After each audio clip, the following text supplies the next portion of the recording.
इसी सवाल और इसके जवाबों के लिए आज मैं प्रेस कॉन्फ्रेंस कर रहा हूं। बहुत सारे लोगों को मेरे बारे में पिछले दिनों मैंने एक एंकर को सुनते देखा, उन्होंने कहा जी आप किस मिडिल क्लास से हैं। तो मैंने कहा आज मैं लोगों को बताऊं मैं हूं कौन, मैं कहां से आया हूं, मैं कहां तक पहुंचा और ये सब कुछ हो क्या रहा है, क्योंकि उसमें डायरेक्टली आपका और आपके बच्चों का फायदा है जो बात मैं बताने लगा हूं। जो ओवरसीज पाकिस्तानी बैठे हैं उनका फायदा है जो आज मैं बात बताने लगा। मैं फैसलाबाद से कोई 20-25 किलोमीटर दूर एक रिमोट गांव में पैदा हुआ। वहां पर मैं टाट स्कूल पे 5वीं जमात तक पढ़ा। स्कूल का एक ही कमरा था, 5 जमातें थी, 3 उस्ताद थे, वो बांट बांट के क्लासें पढ़ाते थे। जिस तरीके से सूरज मूव होता था उस तरीके से हमारी क्लास भी उस दरख्त के नीचे मूव होती थी, क्योंकि दरख्त के साए के नीचे पढ़ते थे। अपनी अपनी बोरी लेके रख के पढ़ते थे। वो एंकर साहब एचीसन में पढ़ते थे, तो मैं उनको बताऊं कि मिडिल क्लास क्या होती। भाई मैं तो मिडिल क्लास से भी नहीं हूं। वो तो मैंने इसलिए कह दिया था कि आप कहीं गुस्सा ना कर जाएं कि गिल साहब ने तो को बिल्कुल ही अखीर कर दी है। तो बेसिकली तो मिडिल क्लास से आप हैं, मैं नहीं था। तो वो बोरी के साथ 5वीं जमात तक हमारी क्लास मूव करती थी। फिर हम हाई स्कूल गए जो गांव से कोई 3-4 किलोमीटर दूर था। हमें लगा वहां पर हम भी शहर जैसे स्कूल में बैठेंगे। वहां जाके हमें यह पता चला, 2 चीजें पता चली। एक तो यह पता चला कि वहां भी 6ठी जमात से लेके 8वीं जमात तक टाट पे ही बैठना है। अच्छा, लेकिन वहां फर्क एक था, 5वीं तक घर से अपनी बोरी लेके जाते थे, 6ठी 7वीं 8वीं वहां टाट मौजूद था, तो बोरी बस्ते में नहीं डालनी पड़ती थी। तो यह फर्क था, यह तरक्की हो गई थी। उसके बाद यह भी पता चला कि पहली दफा अंग्रेजी सीखनी है, ए क्या होता है, बी क्या होता है, सी क्या होता है, यह 6ठी जमात में पता चला। और यह पता चला जब बड़ी एबीसी लिखना सीख ली कि एक इसकी छोटी बहन भी है।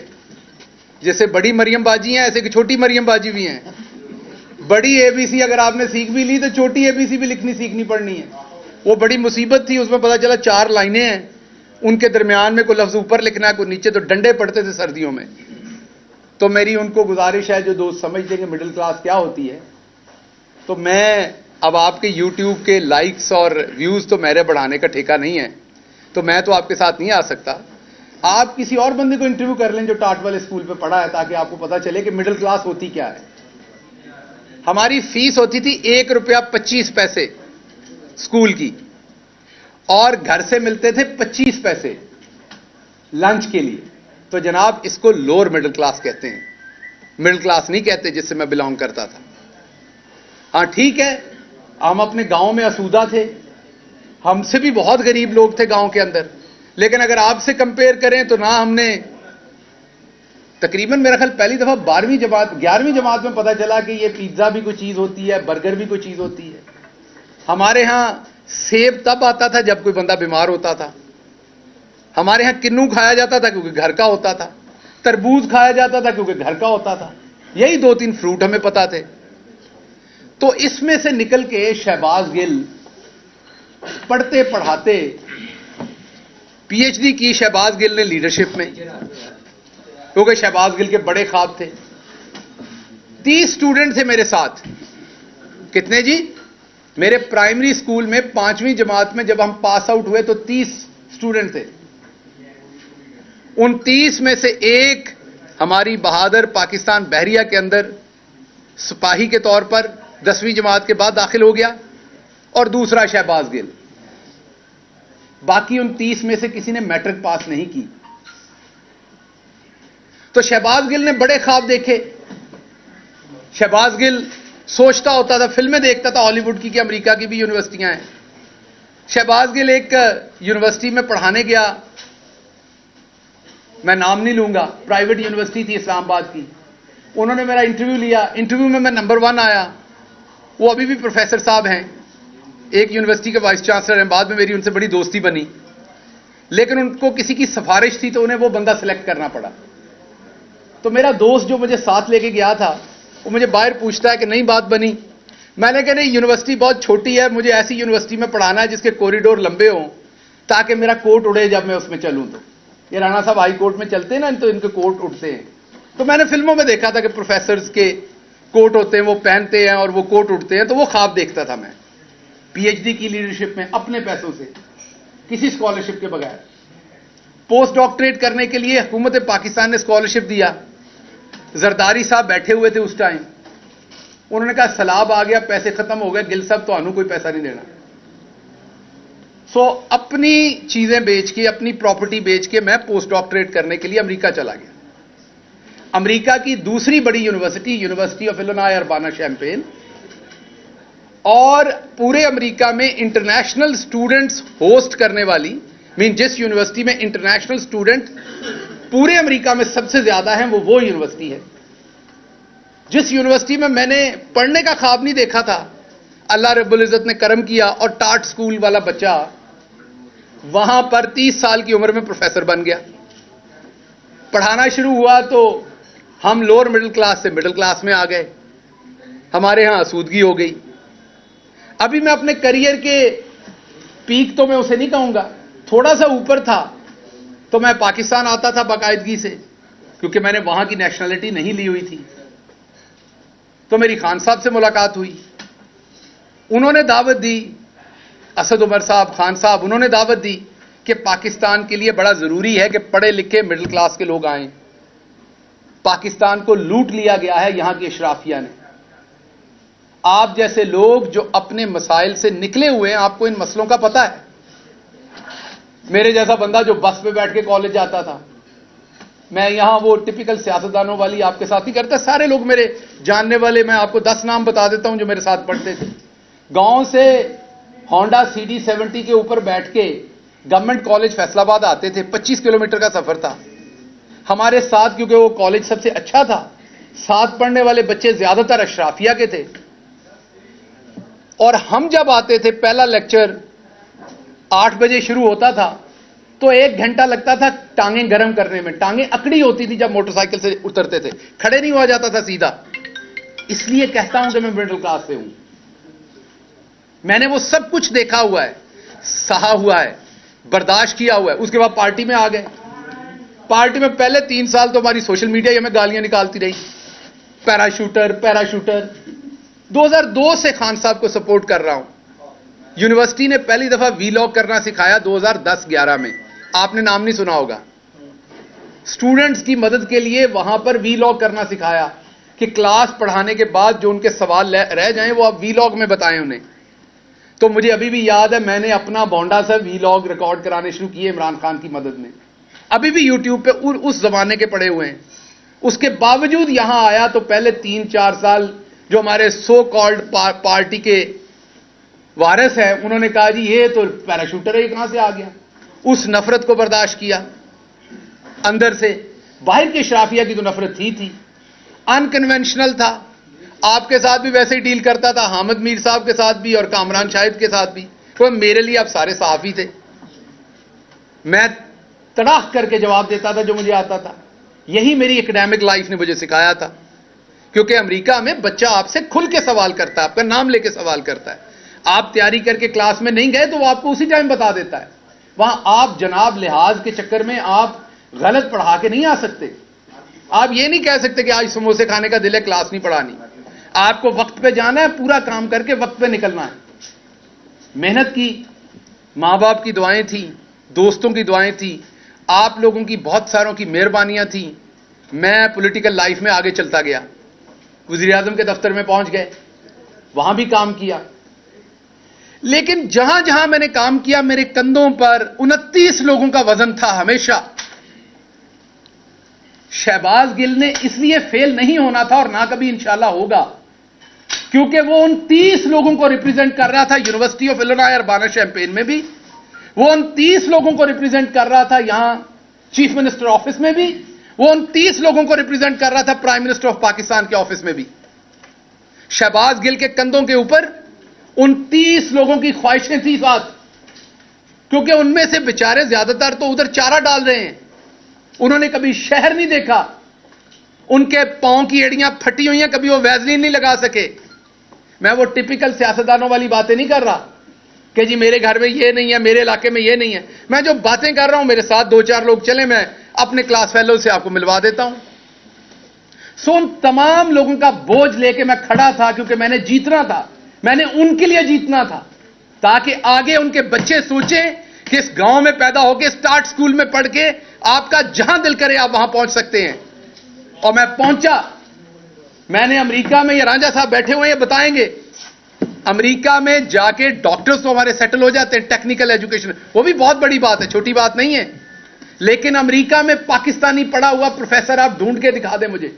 अशराफिया का बच्चा तो होगा अमेरिका की किसी यूनिवर्सिटी में पढ़ाता, किसी गरीब आदमी का बच्चा आपको एक आदमी मिलेगा अमेरिका की यूनिवर्सिटियों में, और वो भी अमेरिका की टॉप यूनिवर्सिटी के अंदर। मैंने अपने ख्वाब देखे, मैंने अपने ख्वाबों के लिए मेहनत की, मैं अपने ख्वाबों के लिए रात दिन जागा, मेरी फैमिली मेरे साथ खड़ी हुई, मैंने अपने ख्वाब जिए। उसके बाद मैंने एक और ख्वाब देखा। मैंने ख्वाब देखा कि पाकिस्तान को हमने बदलना है, मेरे जैसे लोगों को आगे आना है। हसन और हुसैन को हमारे मसले नहीं पता, वो बस की छत पर बैठ के नहीं गए कभी भी बोर्ड का एग्जाम देने के लिए। हसन और हुसैन को नहीं पता कि अगर आपका कॉलेज में मेरिट पे दाखिला नहीं हो रहा तो आपने देहाती कोटे पे कैसे दाखिला लेना है, वो मुझे पता है। सो इसलिए मुझे लगा कि मेरे जैसे बंदे को आना चाहिए। मेहरबानी इमरान खान की कि उसने मौका दिया। मैंने अमेरिका में अपनी वो तनख्वाह जो आज शायद 60-70 लाख बनती होगी महाना, जब छोड़ के आया था तो 35-40 लाख बनती थी, जो एक मेरी तरह के मिडिल क्लास का ख्वाब हो सकता है। कहा जाता है जो आपके फार्म हाउस है आपका वो है, और भाई लूट के नहीं, वहां मेहनत से कमाया था। जो कुछ भी है, लोग इल्जाम तो पाकिस्तान में सब सियासतदानों पे लगते हैं और वो इल्जाम कभी प्रूव नहीं होते। मेरा आपको चैलेंज है कि मेरे पे अल्लाह के करम से अजान हो रही है, इल्जाम लगा के दिखाएं कि मैंने करप्शन की है। अगर पार्टी के 5 सबसे आप ऑनेस्ट बंदे निकालेंगे तो मैं उन 5 में एक हूंगा, और अगर गलत कह रहा हूं तो कोई सामने आए और इल्जाम लगाए। पंजाब में 1 साल रहा हूं, फेडरल में मैं 3 साल रहा हूं, 2.5-3 साल। कोई एक ऑफिसर खड़ा होकर बताए मैंने एक ट्रांसफर, एक पोस्टिंग, एक सिफारिश के लिए किसी को फोन किया अपनी जात के लिए। अगर कोई बुजुर्ग आ गया है, अगर किसी के साथ जुल्म हो रहा है पुलिस की तरफ से, किसी सहाफी का मसला है, तो बिल्कुल वो रफाए आमा के लिए किया, अपनी जात, अपने रिश्तेदारों, अपने किसी अजीज का काम किया हो। मैंने तो कभी अपने किसी अजीज की इमरान खान से तस्वीर नहीं बनाई।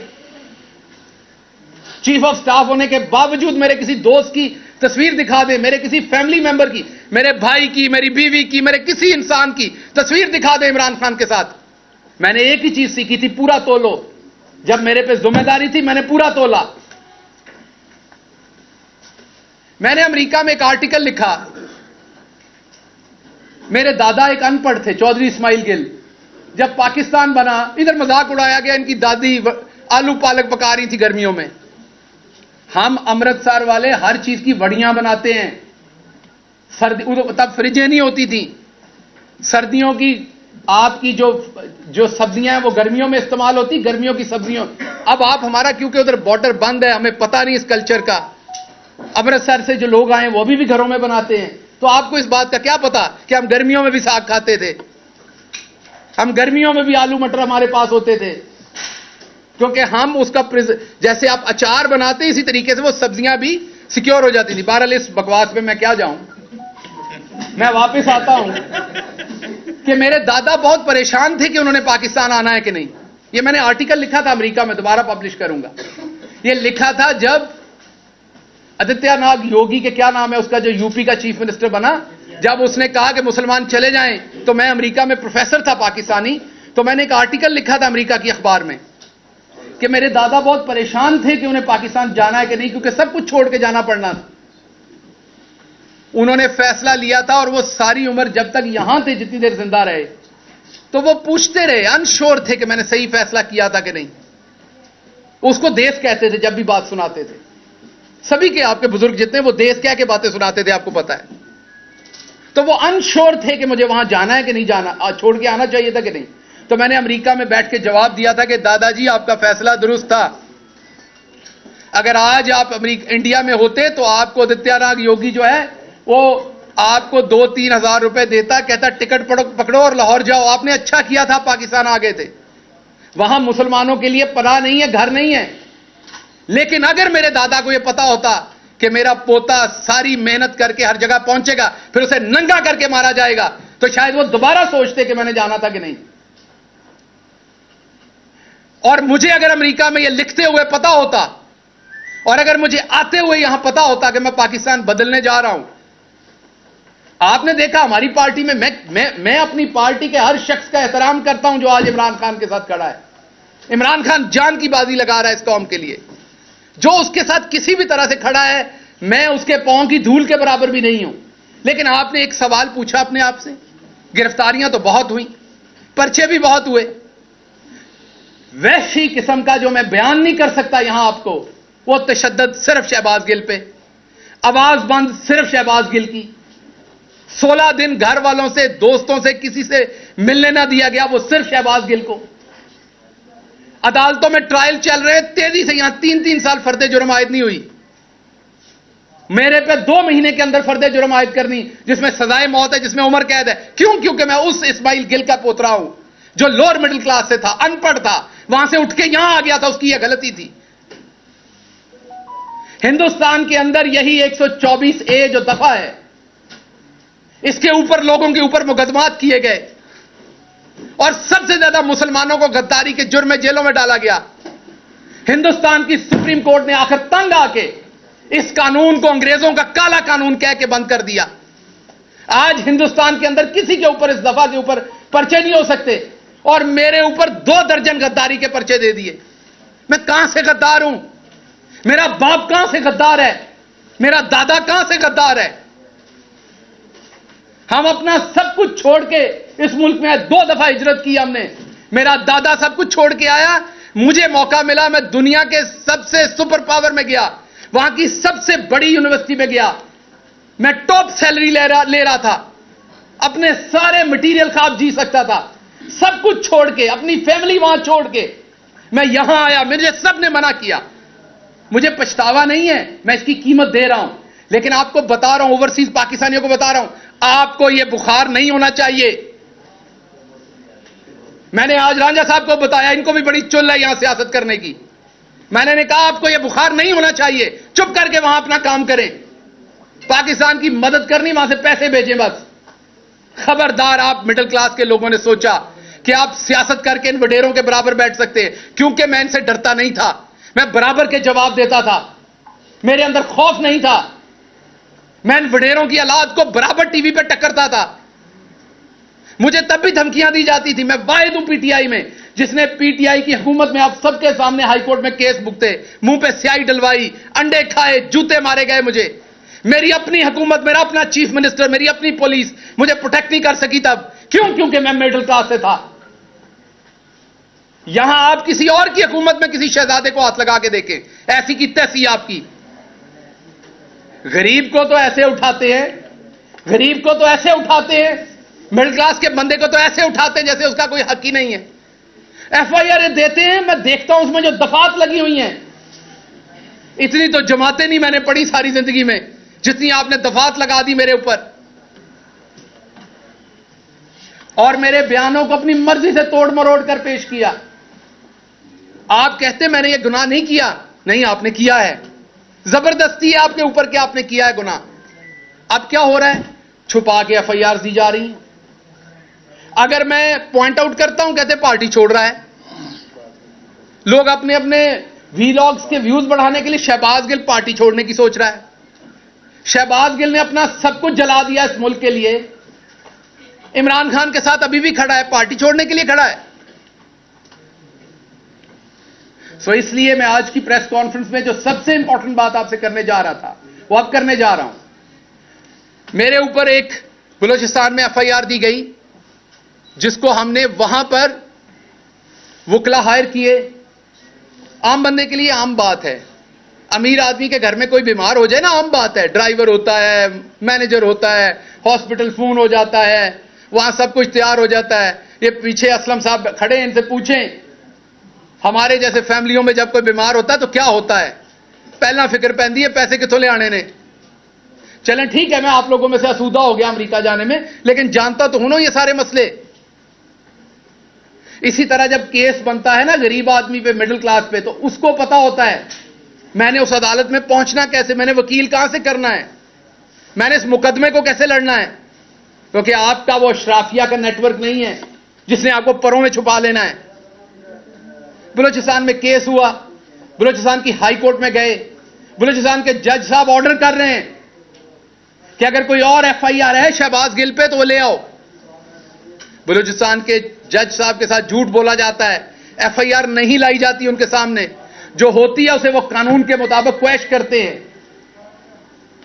और एक एफआईआर करके छुपा के रखी जाती है ताकि जब इस्लामाबाद में कोर्ट की तारीख भुगतने जाए इसको फिर दबोच लो, क्योंकि इस्माइल गिल का पोतरा है ना,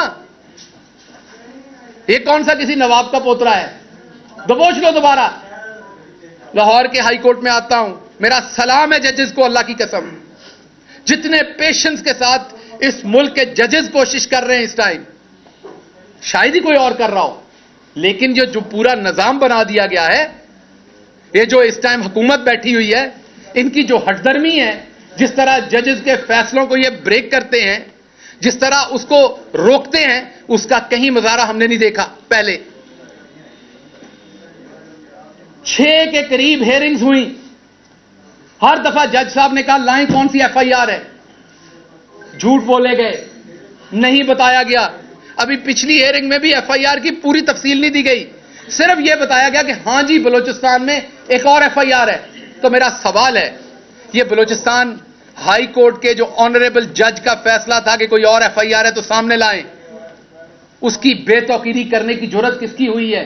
मैं तो चलो मिडिल क्लास हूं, मेरी तो आप बार बार करेंगे, मैं तो एक गद्दार आपको मिल गया हूं, मुझे तो आप 2 डालेंगे तो 2 डालें, लेकिन कम से कम इससे 2 फायदे होंगे। एक तो मेरे जैसे किसी और को अमेरिका में बैठे बुखार नहीं होगा, वो दोबारा इधर को नहीं चढ़ेगा। आप लोगों के 2 ही काम है, उधर से आईफोन खरीदें 8-7, शैंपू खरीदें,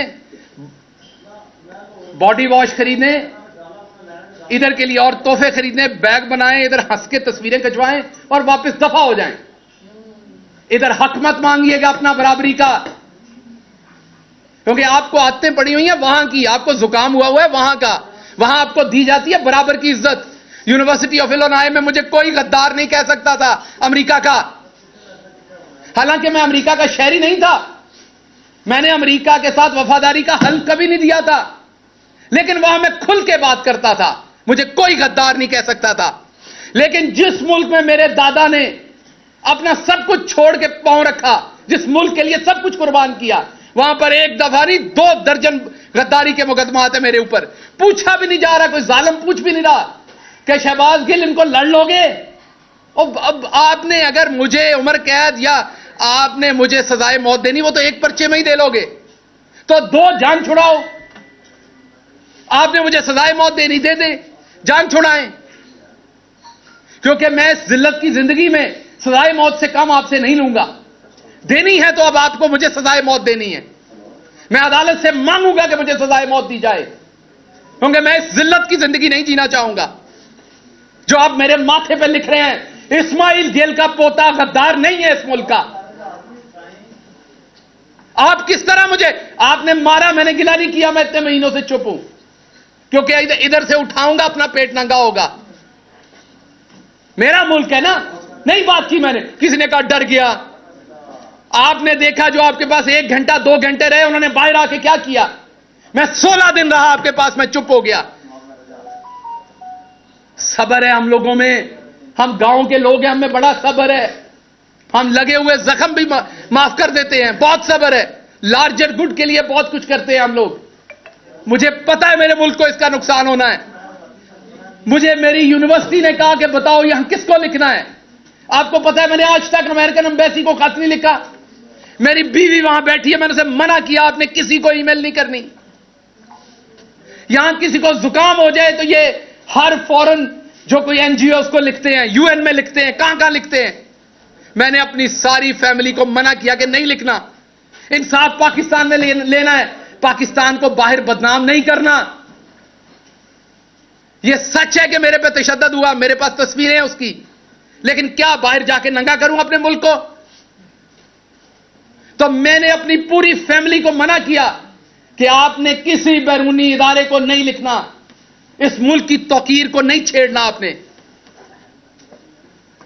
तो उसका सिला अगर सजाए मौत है तो दे दीजिए, लेकिन ये बार बार मुकदमे ना कीजिए। मिडिल क्लास हूं, तकलीफ होती है। मैंने हराम नहीं कमाया हुआ गवर्नमेंट में, मैंने लोगों को हराम कमा के नहीं दिया हुआ, मैंने ट्रांसफर पोस्टिंग डीसी डीपीओ नहीं लगवाए हुए, मैंने हाउसिंग अथॉरिटीज के एनओसीज नहीं लेके दिए हुए, मैंने ग्रिड स्टेशंस के एनओसीज नहीं लेके दिए हुए। मुझे तकलीफ होती है इन केसेस को लड़ते हुए। आपने एक बनाया, उसके अंदर 13 दफात हैं, उसमें सजाए मौत भी हो जाएगी। करवाएं, शौक से जान छुड़ाएं, ताकि आइंदा कोई ये ख्वाब ना देखे, कोई मिडिल क्लास का शख्स ना देखे कि वह ईवान में जा सकता है।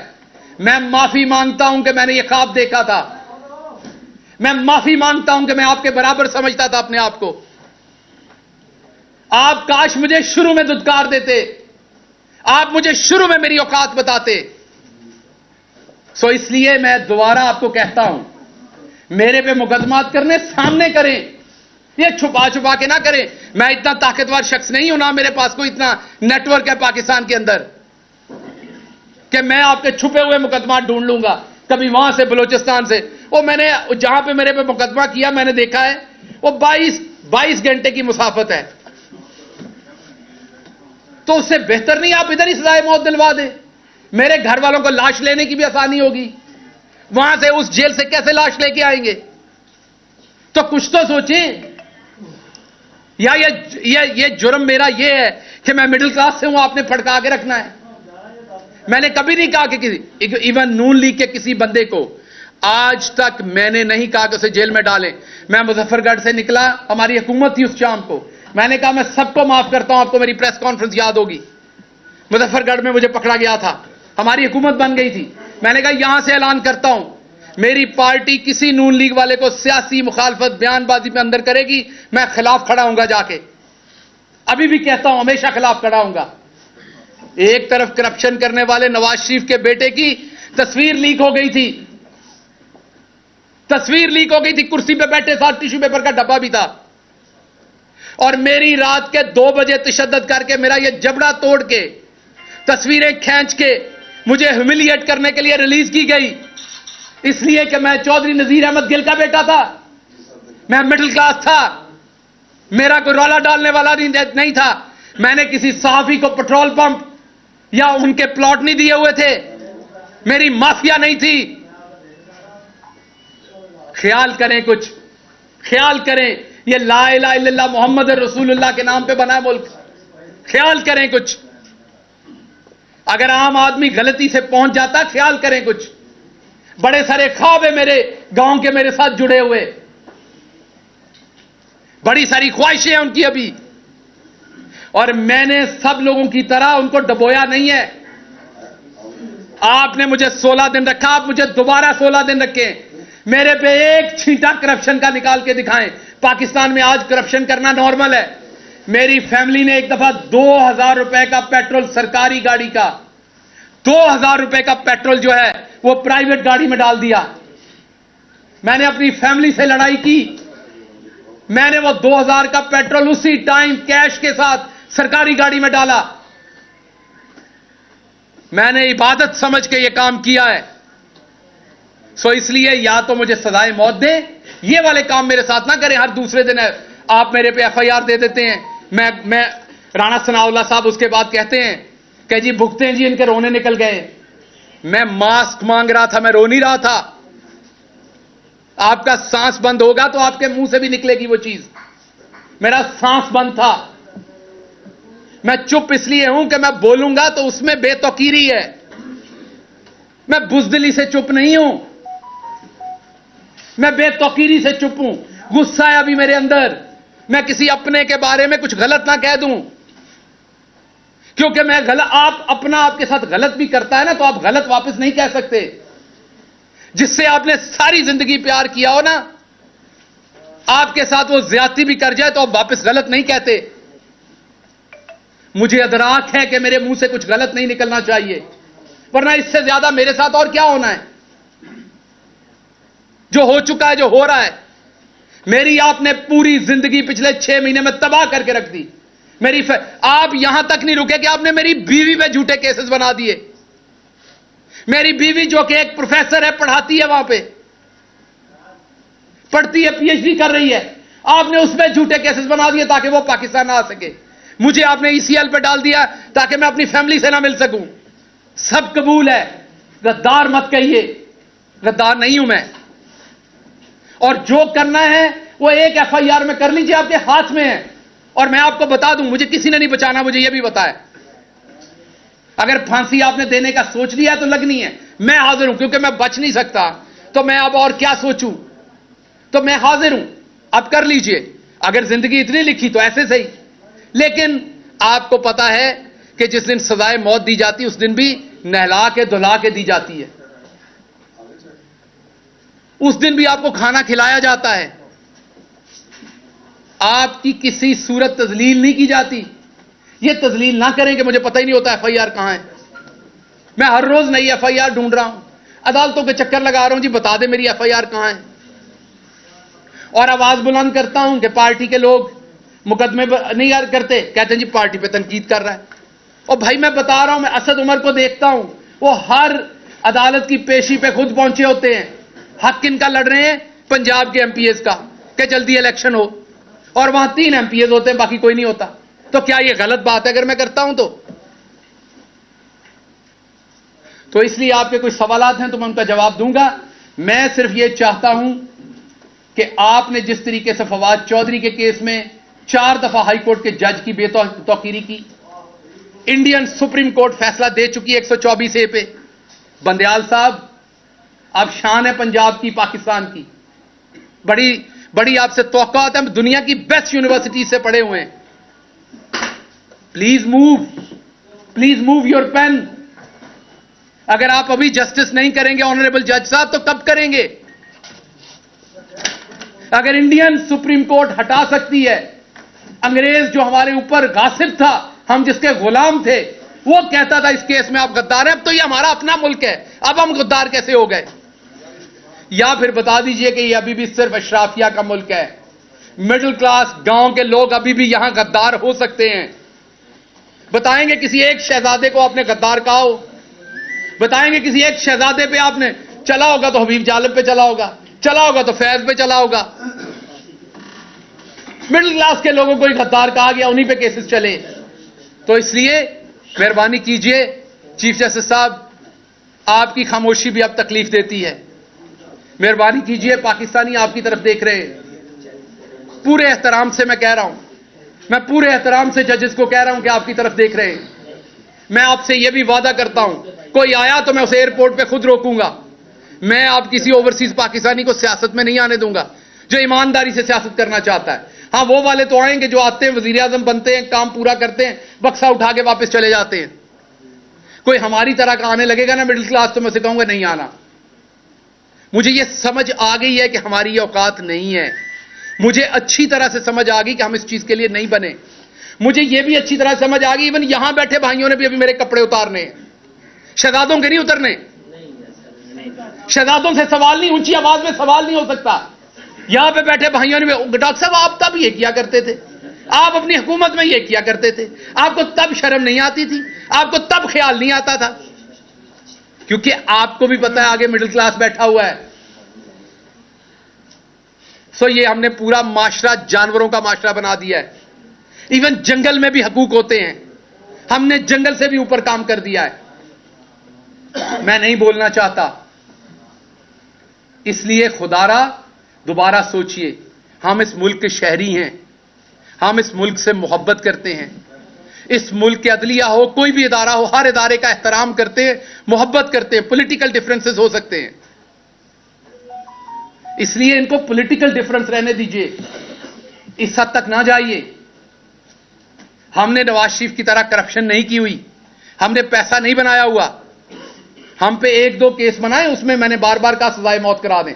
इतनी लंबी चौड़ी ये कोई, आपने तो इतनी तो रेस्टोरेंट के अंदर डिशेस का मेन्यू नहीं होता जितनी एफआईआर दे मारी हैं। एक मिडिल क्लास बंदा किधर से उनको पकड़े, किधर से पूरा करे?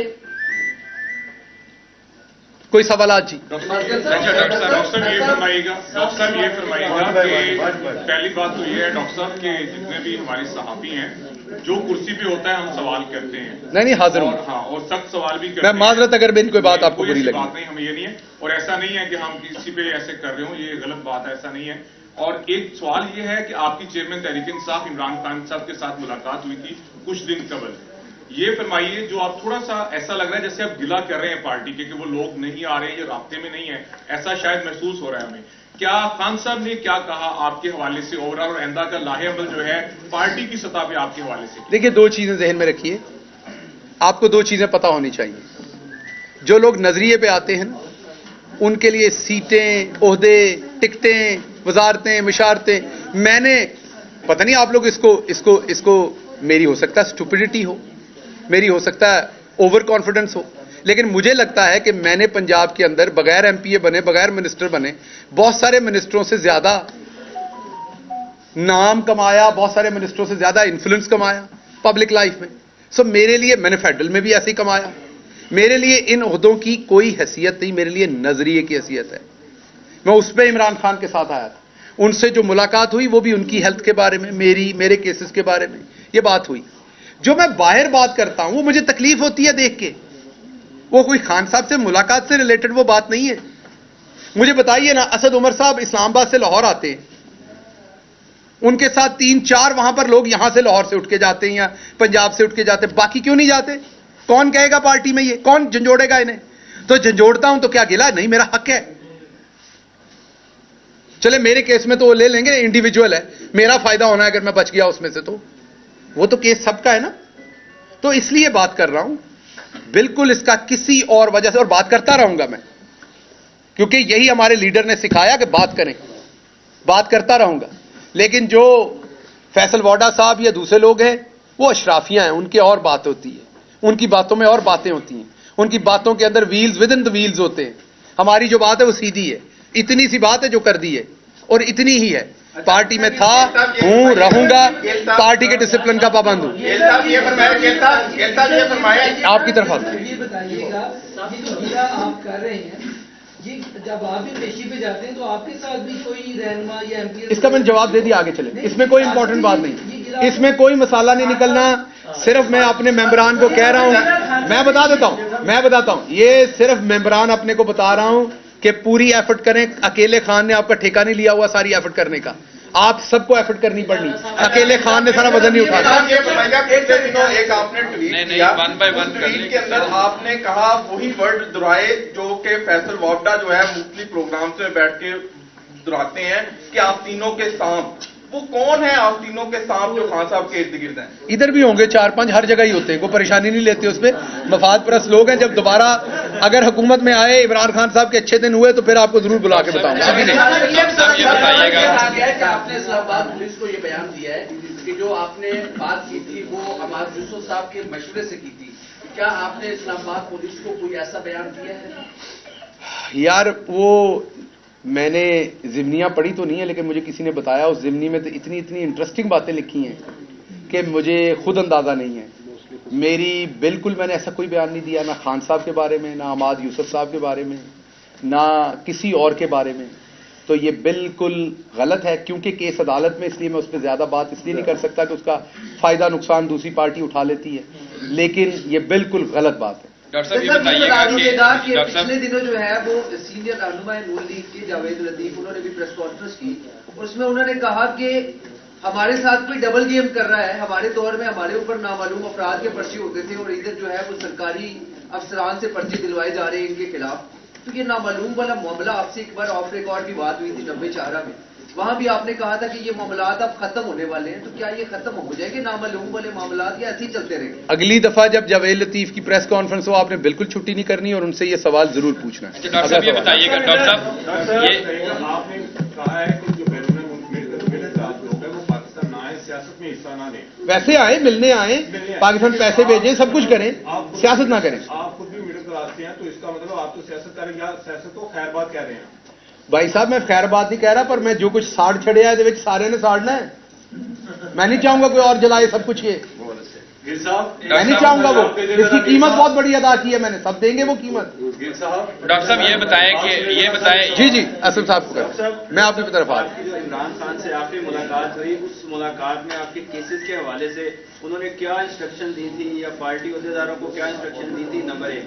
और नंबर 2, हम आपके साथ हैं हमेशा, तहरीक इंसाफ के जो बीट रिपोर्टर हैं वो बड़ा, आप लोग भाइयों की तरह हमेशा, मैं उसका बहुत शुक्रगुजार हूं। दूसरा ये बताइएगा कि क्या आप जो है वो आइंदा का आपका लाहेमल क्या है? केसेस आपके साथ चल रहे हैं, पार्टी के लोग कुछ नहीं खड़े हुए साथ आपके, लेकिन आइंदा का क्या आप अगर खान साहब कहें तो पार्टी के लिए अपनी खिदमात जो है वो कंटिन्यू रखेंगे या इसे फिलहाल सेट असाइड कर रहे हैं? देखिए, इसका जवाब मैं बार बार दे चुका हूं, इसका जवाब एक ही है, मैं पार्टी के साथ हूं, पार्टी के साथ रहूंगा। एतराज मैं करूंगा, पहले भी करता था, अभी भी करता हूं। पहले कौन सा मैं नहीं करता था, पहले भी मेरी बातें आती थी, पहले भी करता था, अब भी करता हूं। ये इमरान खान से सीखी है बात, उन्होंने सिखाई, हमेशा अप्रिशिएट किया। सच बोले, इमरान खान का सिपाही था, इमरान खान के नजरिए पे आया था।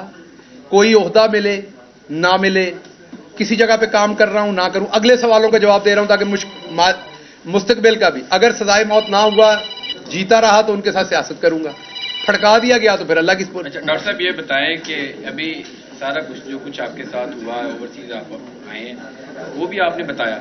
ये बताएं कि अभी कुछ आपने ये भी जिक्र किया कि ना तो मैंने एनओसी दिलवाए हैं, ना ही मैंने कोई ट्रांसफर पोस्टिंग करवाई है। ये सीधा साधा एक चार्जशीट है जो आप अपने लोगों की तरफ ही, अपने लोगों पे नहीं, मैं ऐसा शराफिया पे लगा रहा हूं जो हर हुकूमत में हर जगह पे व्हीलर एंड डीलर होते हैं, उनकी बात, या किसी वजीर मशीर की या किसी में मेंबर की जरूरी, सब कुछ होता है यहाँ, आप सबको पता है। अच्छा ये मेरा सवाल अभी कंटिन्यू कर रहे हैं। अगला सवाल, हम सब कहते थे कि जब हुकूमत खत्म होगी तो शहबाज गिल साहब पहले इंसान होंगे जो टिकट लेंगे और वापस चले जाएंगे, लेकिन हमारे सबके वो आइडियाज गलत साबित हुए। क्या अब आप स्टैंड कर रहे हैं कि आपने इस लड़ाई में उतर चुके हैं, ये लड़ाई एंड तक लड़नी है, और क्या इस लड़ाई में आपको इमरान खान साहब की हिमायत हासिल है? इस सवाल का जवाब 4 दफा दे चुका हूं, पता नहीं किस गलती शक है। 4 दफा 4 लोग ये सवाल पूछ चुके हैं और मैं जवाब दे चुका हूं।